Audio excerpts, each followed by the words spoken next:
Hi, everyone. I'm Maggie McGrath, senior editor with Forbes Breaking News. The legendary daytime talk show host Phil Donahue has passed away at the age of 88. Here to talk about his legacy is Ron Simon. He is the head curator for the Paley Center for Media. Ron, thank you so much for being here. It's great to be with you, Maggie. So, as I mentioned at the top of the conversation, Phil Donahue has passed away at the age of 88, and he is considered a pioneer in daytime talk television. Can you start by explaining why he is considered such a pioneer? Well, he is a true trailblazer.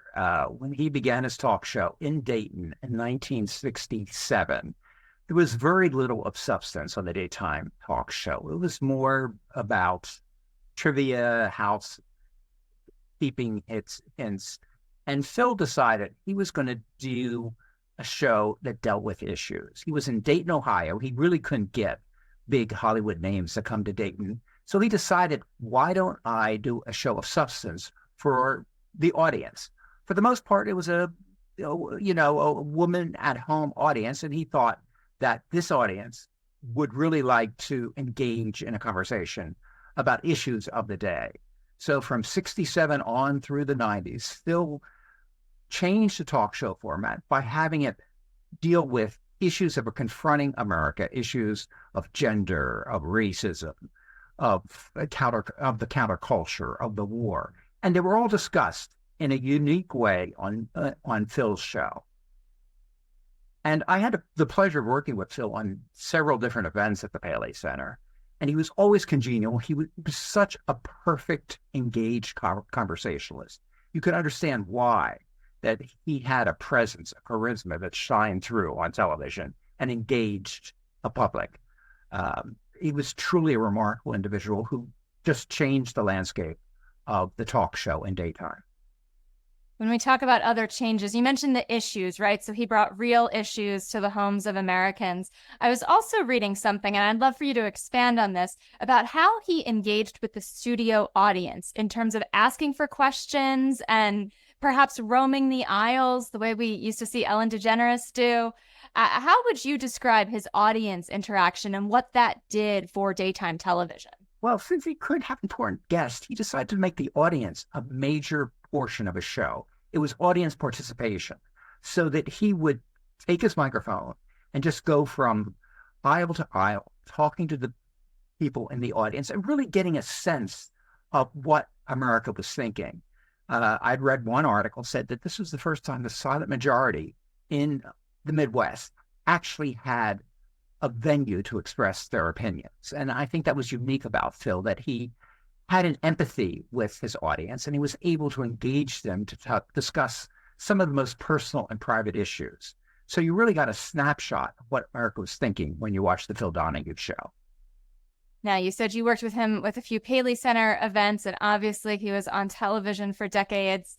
It might be hard to narrow down to one anecdote, but is there a moment either watching Phil or interacting with him that stands out to you in this moment?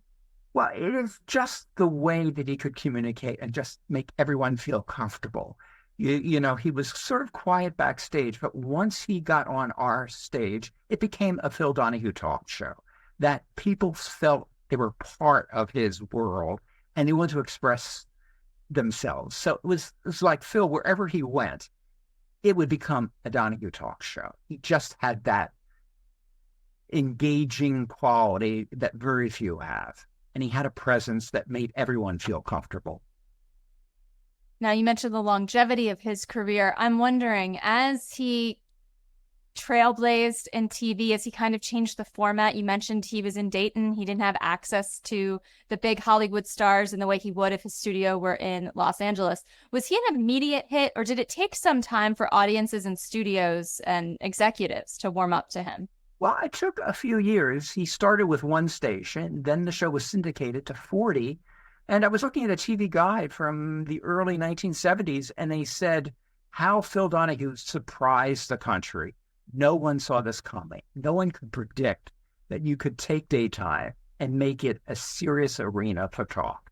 Phil changed everything. And suddenly talk became much more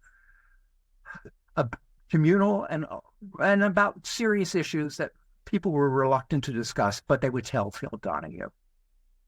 Was that just his warmth and curiosity, the fact that they would share with him? Yeah, Phil was considered, he was very empathetic. He was considered at the time one of the sensitive men. He was very much like an Alan Alda type. So that he really engaged with the early issues of feminism. And his show was a great platform for people like Gloria Steinem. In fact, he met his future wife, Marlo Thomas, on a show in 1977. So Phil was very open and could talk to both men and women very, very intimately. As you look at the current landscape of television, maybe let's fast forward a few decades. I read a quote from Oprah from a few years ago where she said that the Oprah Winfrey Show would not exist had it not been for Phil Donahue. Do you agree with that statement, Ron? Well, there's no doubt that Donahue was the pioneer. He opened up so many possibilities in daytime television, and Oprah was, in her own way, brought it to a different level. But it was Phil that pushed that door open, and, there's still many more possibilities in daytime. And it's all because of Phil. So he should definitely be remembered. He was a revolutionary figure in American television. How well do you think he is remembered at this point in time? Obviously, we've seen the obituaries pouring in, but do you think the general audience, the average audience member knows that as they're watching daytime television right now, what they're watching in format and style is in large part because of Phil Donahue? Well, some of the younger members might not know Phil's name because his shows are not really in syndication. They're difficult to find now. But if, his passing sparks an interest in just how important he was, and almost anyone that you watch in daytime television was influenced by Phil Donahue. He changed television in the late 60s as much as anyone. As you look at the current daytime TV landscape, are there people that you think are most influenced by Phil Donahue? Are there styles of interviewing or styles of shows that you would point to as this is the descendant of Phil Donahue? Well, there's certainly anyone who really wants to probe and ask a more intimate question. Ellen certainly had that, great skill, I think, is part of the Phil Donahue influence. I think The View in many ways took Phil Donahue and just put different people on the panel, but it still connects back to Phil's pioneering way to deal with, daytime and make it an area of substance.